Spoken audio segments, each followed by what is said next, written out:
transformation. This actually raises about 3 important questions as for the higher education leaders. How do we instill the entrepreneurial mindset in faculty and students? How do we leverage AI not only for automation, but also for innovation? How do higher education institutes leverage AI to strengthen their academic excellence, research, and overall delivery to ensure that we have students who are job ready, who can be readily employed? Today, we are not only going to talk about technology, we are going to talk about mindset. A mindset to challenge, a mindset to take risks with calculated risks, a mindset wherein we accept AI more as a catalyst rather than a threat, wherein we try to understand that we challenge ourselves, we are ready to learn, relearn, unlearn. 45 p.m. I was going through your website. I saw that you had very recently conducted a 12-day student induction program, August 4th to August 16th. And you had a line of inspirational speakers, right from IAS officers, IPS officers, from technology experts, entrepreneurs, and industry veterans. And to me, when I saw that, the message was very clear that you want to give the students a very blended experience, very diverse perspectives of the governance, industry, entrepreneurs, emerging technologies, so that the students have a very well-rounded academic journey ahead. So keeping this in mind, my first question to you is, how can academia use AI to strengthen ties with the industry, startups, and society for a thriving innovation ecosystem? Yeah. So, good afternoon, everyone. As Sir rightly said, at Symbiosis, we thrive to see that the students are ready for the industry. So, I'll take up this before the era of AI, and now when we have AI with us, how do we function? The first part is about the curriculum that we come up and the needs of the industry. So now it has become very handy. By using AI, we can easily identify the curriculum gaps, which are going to, if those gaps are inculcated, then automatically the curriculum becomes the industry ready. The gap analysis is something was unanswered when we do not have AI in place. Because before talking AI, we also need to talk about the problem of big data. See, there is a lot of data available, but how do we get the summary of the data in a very quicker time was a bigger challenge. And when we talk about using AI, people just use the word AI. But myself being a computer science engineer, I look at the current day AI as a narrow AI. And this narrow AI is able to do miracles. There is a day ahead where the general AI is going to come and which is going to be very superficial in nature. And now when we look at AI, we know that we have driverless cars where AI is used to the cognitive level. So we need to have an understanding to what extent we need to use AI, whether to the predictive level, to the prescriptive level, or to the cognitive level where complete human intervention can be taken off. So that's where we use AI for identifying the curriculum gap analysis. And this is one part where the curriculums are getting updated and through which the student is actually becoming industry ready. One side by updating curriculum, yes, but the other side, how do we evaluate the student? Because the 21st century students, we put them in a class and we go and teach, but every student expectation is different. One want to become some X, one want to become Y, the other want to become D. But the curriculum which we are talking about is in general. But the student who want to become X, he need to have his own personal curriculum. So the curriculum which I offer, as well, he need to add up his own courses, which actually is going to become some X. So now how do I evaluate? A common evaluation mechanism is not going to help us. Now, an AI can help me in evaluating the student's skill set. On the other side, as the country is talking about innovation, the country is talking about Make in India, the country is looking for someone who creates jobs. So now it's the responsibility of the professional institutions that we need to create job creators. So that's where innovation and entrepreneurship has to be given higher importance. Symbiosis being, a flagship management institute, we give more emphasis for entrepreneurship and innovation. What exactly we do is, we provide certain AI tools which are inbuilt, available, which really helps the students when they come up with an idea to look for whether the idea is novel, what kind of competitors they have with this particular idea, what kind of market is there for that particular idea. Everything a startup idea guy can easily get it. That is what exactly an AI can help for even the startups, without actually looking for a mentor to get. When we talk about startups, getting a right mentor is a challenge. And the right mentors whom we talk about, they're well occupied, and it's hard for these particular people to get it.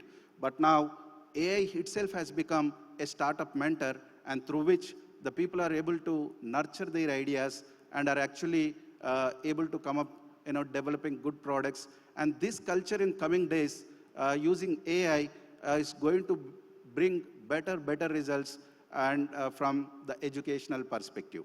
So no doubt I can say now education can't go ahead without taking advantage of AI. If an educational institution is not using AI, it might lose the race as well. This is what exactly I feel, and thank you. Hope I answered the question. Yes, thank you so much, Prof. Rajanikanth, and actually I can correlate how India as a country, we really need to be foresighted. We need to start thinking proactively. We have seen China just a few days back. They've reinvented their national education policy, wherein they have made AI, artificial intelligence, as a mandatory subject from September 2025 onwards, wherein right from primary school, middle school, and high school, 8 hours of dedicated AI training will be given to all the students. We definitely understand that AI is important. Secondly, you also touched about Make in India. Recently, we all celebrated the 79th Independence Day of our country, and Honorable Prime Minister Shri Narendra Modi ji delivered the longest ever speech, 103 minutes. One of the points which he touched was manufacturing of semiconductors in India. The chips will be made in India. The point is, we are looking at Vikshit Bharat by 2047, wherein India will be a developed country. Today, we are the 4th largest economy of the US, China, Germany. We recently took Japan with 4.18 trillion is our USD, our GDP today, with the highest growth rate of 6.4%. So yes, all of us, all these geopolitics put together have a larger role, and AI is going to be the game changer. Thank you so much, Prof. Rajanikanth, for your views. My next question is to Dr. Pallab Das. Yeah. Thank you. So I was actually sneaking through your LinkedIn profile at 1 a.m., all right? So very interesting, by the way. You're the founding dean of Centurion University. You have multiple campuses in Orissa and 1 campus in �W𝐳𝐺.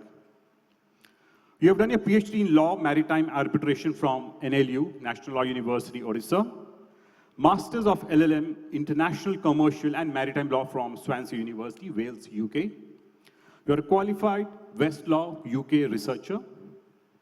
You are a member of the Chartered Institute of Arbitrators, London, an associate member of Asian Institute of Alternate Dispute Resolution, Malaysia. You might be wondering why am I giving this background, right? So I've also put in a very legal question. I thought when we have a lawyer amongst us, let's put a bit tough question from a legal angle. So my question to you is, when it comes to innovation versus ethics, how do we balance AI-driven creativity with responsibility, privacy, and integrity? The reason being, of late, the entire data is being shared by AI. I mean, last week we had also seen an article where a lot of people are trying to put the legal aspects and trying to understand whether it's being leaked to the public. A clear yes. We know how Toyota is setting up their robot city at the Mount Fuji, the first robot city in the entire world. wherein, I mean, they're launching by this for the Toyota families by next month, and probably after 1 year, they'll be launching for tourists, wherein everything will be interconnected. Everything, there'll be driverless cars. I mean, when you eat food, it'll log how many calories. You'll have data in terms of your subcutaneous fat, visceral fat, BMI, whatever you call it. Hours of sleep, the sunlight, everything is controlled by AI. No accidents when you're walking on, then the number of footsteps you have taken. So connecting all these dots, how do you think the privacy of all of us sitting here and 1.4 billion population of our country, do you think is it at stake, or where do we stand? With your rich experience, I'm sure you'll be able to enlighten all of us. Thank you, sir, for this question, and good afternoon to everyone. Well, the question itself is innovation versus ethics. I would like to say that the question should have been ethical innovation, not ethics versus innovation. You know, why am I saying this? Because, and you also pointed out about the fact of privacy, integrity. So now the point over here is, how many of us over here really want ourselves to be available outside in terms of data, where we are going, what we are doing, where exactly we are now? These are all very private things. And when, you know, the generation Z is coming, in the previous panel, it was written as Gen AI, generative AI. I was just trying to, you know, correlate it. Is it Gen AI or Generation AI? You know, if we talk about Generation AI, and I have a very radical thought about it, that when the hype of artificial intelligence was coming up, I was in a discussion somewhere in Odisha. So I belong from Odisha, so I was in a discussion in Odisha, and I gave a very, very radical statement that generation AI or generative AI, both can be counted, is a tragedy for the future generation. Artificial intelligence is a tragedy for the future generation. But since the 2 days I'm here, I'm thinking, should I have a neutral point of view?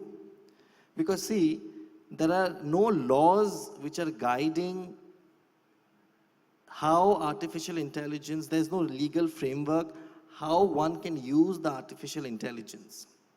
What we are doing right now, let me use the very basics.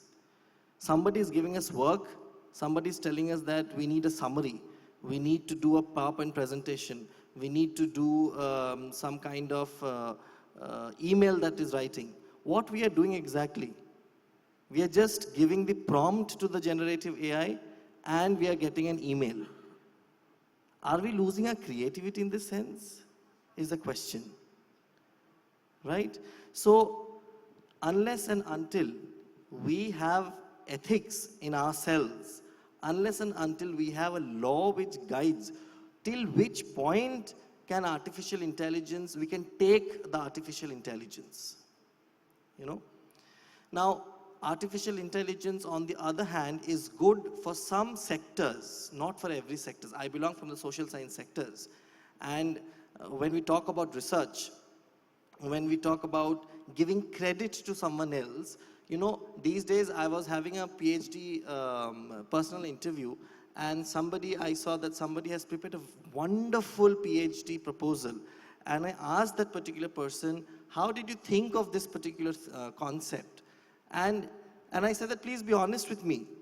You know, when you were giving your proposal, the discussion that you're having, it came out as if you are someone, you know, your mind is somewhere very high and top. The intellect level is very high and top. And he said that, sir, I took the help of ChatGPT, I took the help of Claude, I took the help of Perplexity, and I humanized the entire proposal. I said that, PhD तो ऐसे तो फिर 3 महीने में आपका PhD निकल जाएगा. You don't have to wait for 3 years. Right? So these are challenges that we are facing. Now, another question that comes up, I think I can take some time, right? Please go ahead. Another question that comes up is intellectual property right law. Right? We are putting the data in the tool, the AI tool, whether it's ChatGPT, whether it's Claude, whether it's Perplexity, right? Whose data is it? Is it the actual creator's data? Is it the developer's data? Is it the AI's data? Who is going to discuss about that? Who is going to take the final answer? Now if this particular point becomes a dispute, we go to the courts. Now the court will then be, perplexed. Perplexity se perplexed ho jayenge, right? Whose data is it? Who is the actual originator of this particular data? Now, if AI is being used for the court system, I was just sitting and thinking today in the morning, I have the data also. I was taking the data. Around 52.9 million cases are pending across India. 4.6 crores in the lower courts, Supreme Court में 1 लाख से ऊपर, High Court में 6.3 million. Can we have an AI which can help solve these many cases? We should think from this point of view rather than the point of view that AI is going to make our lives very simple. AI is making our lives less creative because the entire discussion in these 2 days was about creativity. The other aspect is, I'll tell you a very funny story. When I was taking a class, one of my students said that, sir, this. I said, what is this?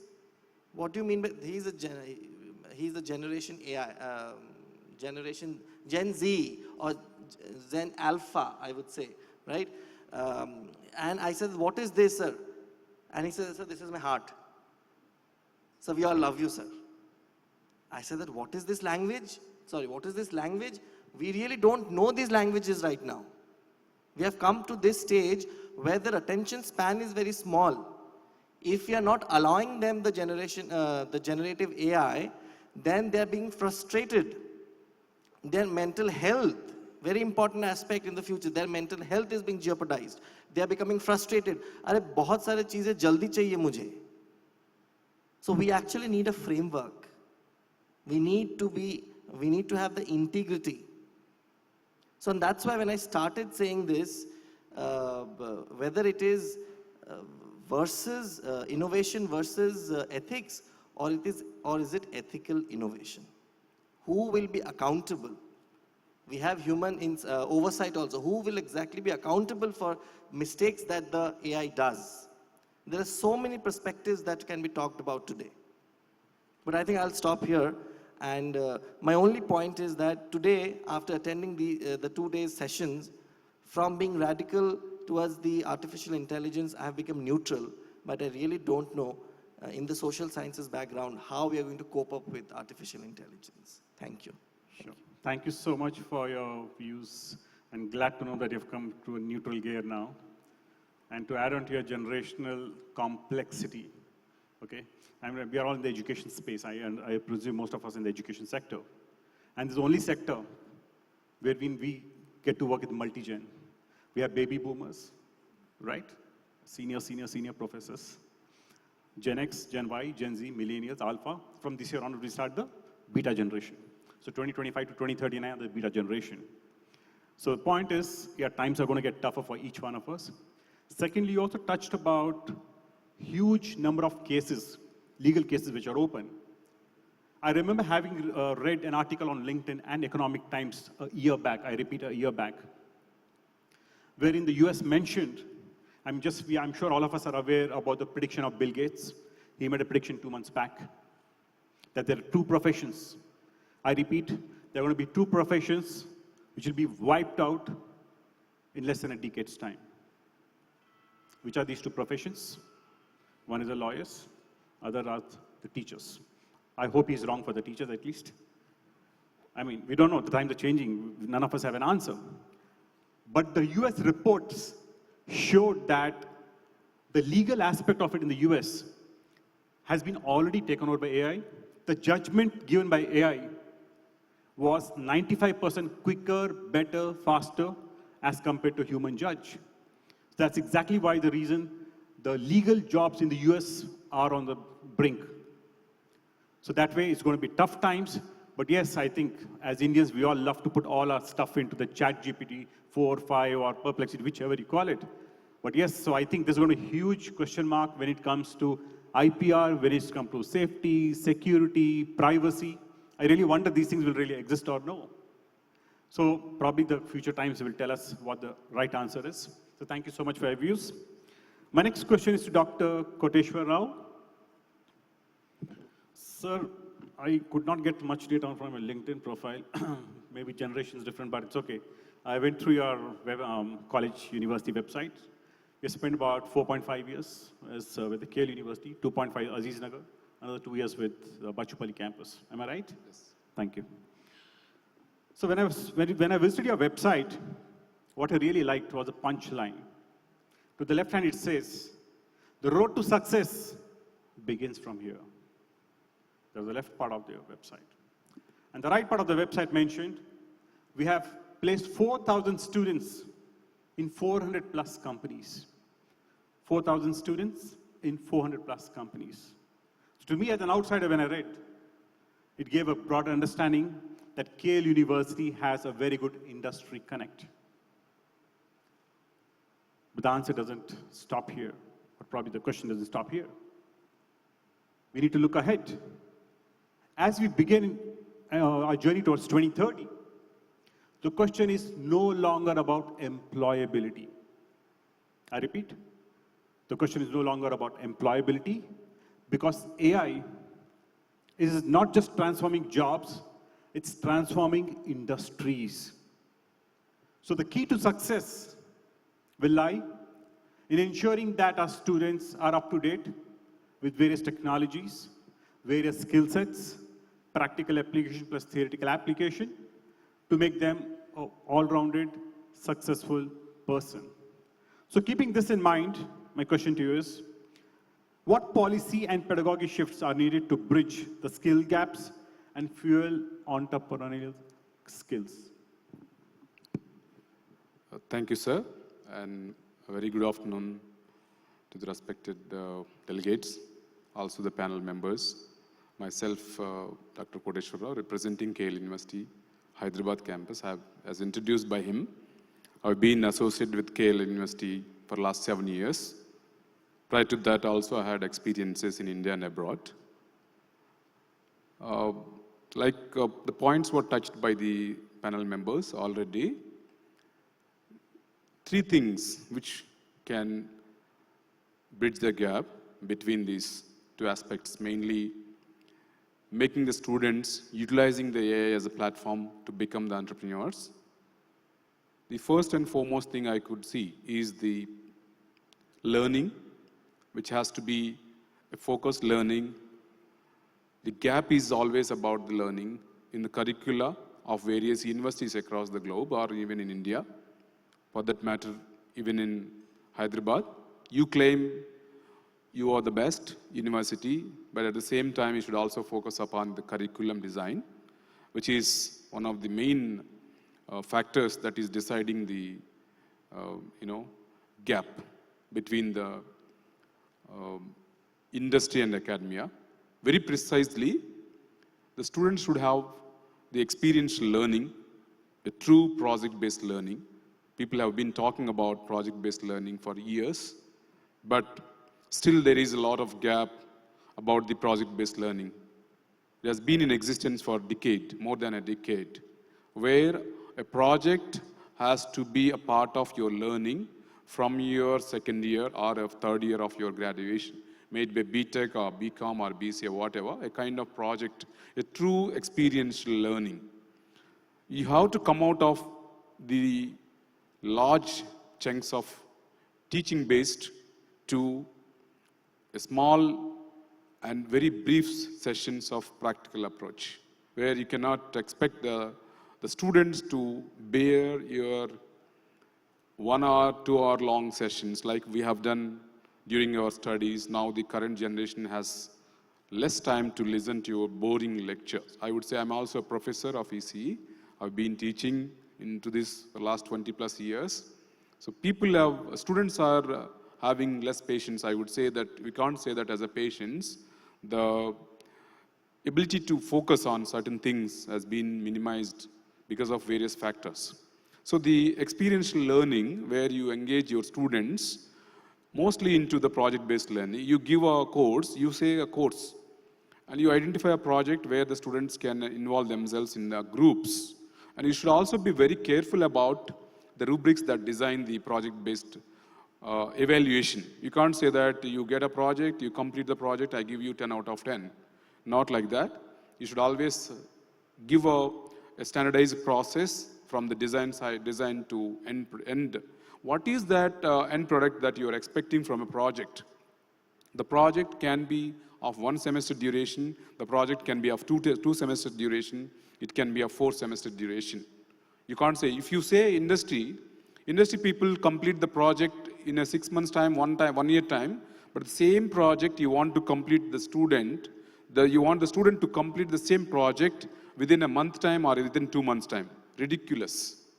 You have to come out of that standardized process to ensure that the student is spending comfortable time in true project-based learning. And also, when students are into the project-based learning, not only that, experiential learning. You say that this is what the theory. If I'm an electronics engineer during my study, I came from a top institution, one of the top institutions in the country, JNTU College of Engineering, Kakinada. But still, I could learn, I could see very few practical approaches during my time. But now, the student is expecting a lot of experiences before they experiment it. So there is a need for experiential learning. And also, when you are telling the students to design, go for a curriculum where there is a lot of practicality, our teachers question that how the student can jump into the technology directly without having the basics. Forget about that. The students are having a lot of sources where they can get it from various sources. But our task is, like Sir said, future will be without 2 professions, like he said. I'm a little worried about my profession too, teaching. I'm from a teaching background. So we always see forward to see that teachers are always there to mentor. Unless you experience for yourself, you can't mentor your student. You can't always expect that the student will listen to you if you are not strong enough to teach them. So next thing is the policies of the governments.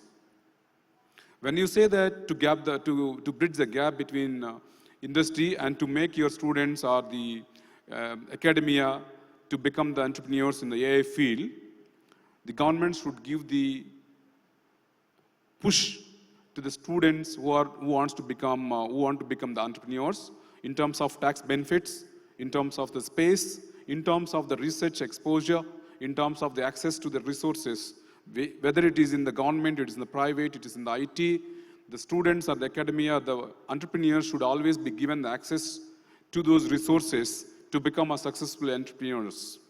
Also, like the previous panel member touched, the legal aspects. You should also teach, or you should also make the people aware that it should be a responsible AI. It should be very careful, ethical AI utilization. People are missing it. These 2 factors. You can't start your startup or any unit by copying somebody's idea just because AI has given you. So the generation should also be given the exposure to know or to have the idea about responsible AI, ethical AI, which is another crucial aspect. By the blend of these 2, where you are given a complete idea about the usage of AI to become the entrepreneur, also to become entrepreneur or to utilize AI, you should always start from the scratch at your graduation level, where the teachers or the ecosystem should support you to utilize all AI tools. Like he said, if you say some tool, Cloud.ai or Perplexity or some other tool, any tool is all about the technology side, how long you are utilizing it for the problem solving. So for that, there are so many problems. People are always looking at AI means IT. It's untrue. As an electronics and communication engineer, I look at various aspects, various domains where AI can penetrate into, where there is a lot of scope to become entrepreneur, even into medical field, even into education field, even into robotics field. A lot of fields are there where the successful entrepreneurs can come up by utilizing the AI.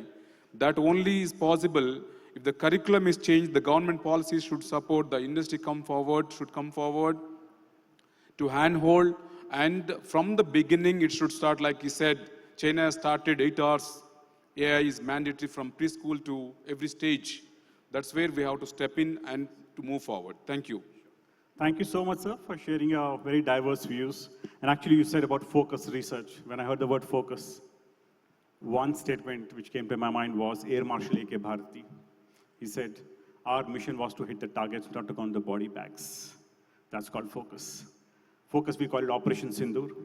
May 9th and 10th, India became the first country in the world to neutralize the 11 air bases of a country which has nuclear weapons. In one operation called Operation Sindoor, focus. We talk about internationalizations. That's the reason now with NEP 2020, we are focusing more on practical application. I should not only know the theoretical definition of this mic, I should know how to use this microphone. Thirdly, you said opportunities, internationalization. That's the reason now we have close to about 15 foreign universities who are establishing their shops in India. They're opening up the universities. 6 being in Bombay. Then we have at La Trobe in Bangalore, Victoria in Delhi, Southern Western University in Greater Noida. And that way, of course, in Gift City, we have University of Wollongong and Deakin universities that way. So a lot of changes are happening in the space. So thank you so much for that. My last question is to Dr. Soumyo Mukherji, sir. You have spent 28 solid years at IIT Bombay, which in HR is unheard of. We normally hear people 2 years, maximum 3 years. It's a big success for us if an employee stays. But you have spent 28 solid years at IIT Bombay, and it's been last 1 year, 8 months, you have moved as a director at IMT Hyderabad. So my question to you is, looking ahead, how do you see AI influencing the leadership qualities and ethical frameworks of the entrepreneurs graduating from IMT Hyderabad? Over to you, sir. You have a mic. Oh, by the way, it is not IIT Hyderabad where Professor Murthy is a director. He's a good friend. I am in BITS Hyderabad campus. The bard once used in Hamlet the words, to be or not to be, that is the question. Now I am going to transform it and say, to I or not to I is the question, where I stands for AI. We cannot escape it. People are going to do it. Whether you want it or not, some guy in garage is going to develop a crazy tech which is going to be a breakthrough, and you'll be unprepared for it completely. But there is a lot of confusion about that. I don't know whether you follow the stock markets a little bit. NASDAQ did a little bit of crash day before yesterday, based on a couple of statements that Sam Altman of ChatGPT made, which were eminently confusing. The first one, he said that no kid born today will ever be more intelligent than artificial intelligence. I refuse to believe that. That is one. Number two is he also acknowledged that AI is a bubble, is in a bubble, and some people are going to make a whole bunch of money, and some people are going to lose a whole bunch of money. Of course, money, total money is constant. So some people gain, some people lose. That is there. But people don't want to lose, so they dump their stocks. The question of, you asked the question of science and AI, and the question of how do we perceive AI as all-pervading in science? Yeah, so how do you see your graduates? Like I was there 2 months back at BITS Pilani to hire a couple of fresh PhD holders. So we were saying, how do you see your graduates embracing this entrepreneurial skills? There is no other way. I mean, for that matter, BITS Pilani is known to be the cradle of entrepreneurship in India. Given the number of students that BITS Pilani, overall, right from Pilani in Jhunjhunu to Pilani in Goa to Pilani in Hyderabad, whatever it has produced entrepreneurs. For that matter, we have amongst our roles about 15 unicorns in dollar terms and 2 decacorns in dollar terms. We have about 25, 30 unicorns in Indian terms and so on and so forth. I can read out a list. We have 6,500 CXOs in our alumni list. Entrepreneurship is only possible if you keep up with times. There's no question about that. And AI is the present. How it is going to take its own role in the future is a question that we are still trying to answer. So just one thing over, you mentioned that BITS Pilani has already got a lot of entrepreneurs. So I would like to twist a little bit, so I'm not going to make it easy for you. So the point is, if you read the Standard & Poor report, which says that more than 85% of the jobs, I repeat, more than 85% of the jobs which will be there in 2030 don't exist as of today. Absolutely, isn't that true of any revolution which has taken place? If you think of the Industrial Revolution, more than 80% of the jobs before Industrial Revolution and post-Industrial Revolution, the same statement could be made about the Industrial Revolution. The same statement can be made about the revolution which happened when internet services came into being. We have thousands and millions of programmers in the country today, but simple programming is not going to be enough anymore. There has to be that special creativity which has to be built in order to survive in the next generation of AI. One has to be what I call that. One has to be smart and flexible in terms of looking at the world around. But in the middle of that, we should not forget that. I mean, this is what happened to me. Let's say 15 years back. People asked me, "What are you?" I said, "I guess I'm a technologist or something like that." So, technology, you do software. I said, "No, I don't do software. I do hardcore hardware. I do MEMS. I do sensors. I do this, that." "Oh, no." So he could not define me as a technologist or something like that. Fortunately, we have got this word now, deep tech. I'm so happy that there is a word called deep tech. I say that I do deep tech, and people are very impressed. Earlier, tech matlab is software. Now, remember, this did not happen in USA, UK, Germany, Israel. Software was not the solution and be all and end all of the world over there. They invested very much in what we called as deep tech, and that is why their entrepreneurship and their thing, that is there in their DNA, that is going on, that will go on. We have to bring back the deep tech into our education, where our mechanical engineers and the chemical engineers, the knowledge that they gain from the colleges, from the discussions with each other, that is placed in the realm of AI to come up with a newer and more newer and more comfortable society. Our job, anyone's job, is to make the next generation lead a happier and more comfortable life. And that cannot be done just by software or AI. I used to know neural networks. Then someone says, deep learning. I said, "What is deep learning?" So I said, "Where neural networks, where we don't know the number of nodes." Okay, that is the deep tech, that is deep learning. Then there is machine learning. I used to know machine learning also 20 years back. People were doing machine learning.